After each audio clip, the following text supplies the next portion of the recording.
Today's top stories at NBR: partisan politics to one side, a rational risk-based approach needed for COVID, Google reviews appear to have been written by staff, and there's more coming right up.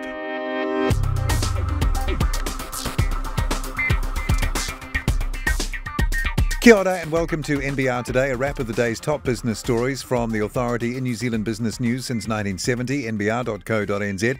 It's Tuesday, October 19th. I'm Paul Brennan. Thanks again for joining us. KiwiRail's board is backing its chief executive Greg Miller after an NBR story last Friday highlighted the recent resignations of 3 senior executives amid concerns at his abrasive leadership style. The 3 leaving are Chief Operating Officer and Deputy Chief Executive Todd Moyle, Group General Manager Human Resources Andrew Norton, who will not be returning from his secondment to the Department of the Prime Minister and Cabinet, and Chief Corporate Affairs Officer Usman Pervez. In response to the story, Acting Chair Sue McCormack emailed all staff saying the board supported the Chief Executive, the company's commercial strategy and its leadership team. The government and the National Party have put partisan politics to one side and agreed on immediate amendments to the Resource Management Act to make it easier to build more houses. New building intensification rules will allow up to 3 homes, up to 3 stories high, to be built on most sites without the need for a resource permit. It's expected this will lead to at least another 48,200 homes being built in the next 5 to 8 years and possibly as many as 105,500.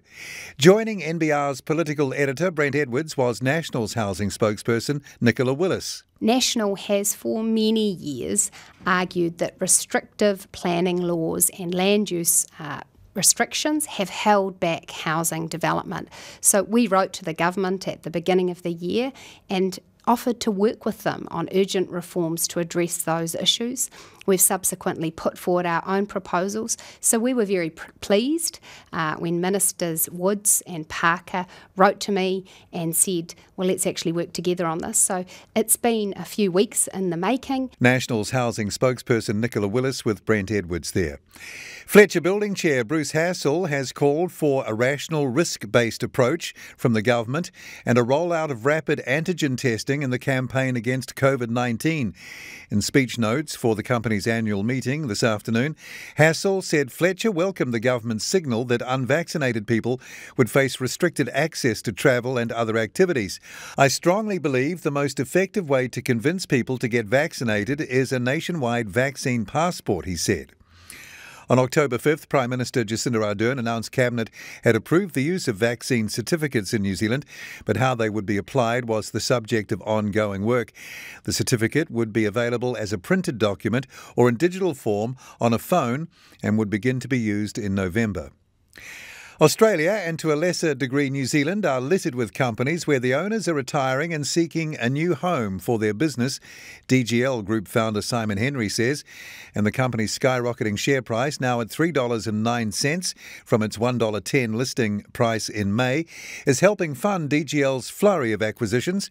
The Australasia specialist chemicals company today announced the acquisition of Australia's Shackle. That deal adds about 80 pieces of equipment to DGL stock and lifts its total truck fleet above 100. Today's acquisition followed a multi-million-dollar deal late last week for OzBlue, a manufacturer and distributor of a diesel exhaust fluid which removes nitrous oxides and helps reduce emissions. A quarter of the Google reviews of property development and investment group Duval appear to have been written by its staff. The Financial Markets Authority, FMA, has ordered the South Auckland business to remove misleading and deceptive advertising about one of its investment funds.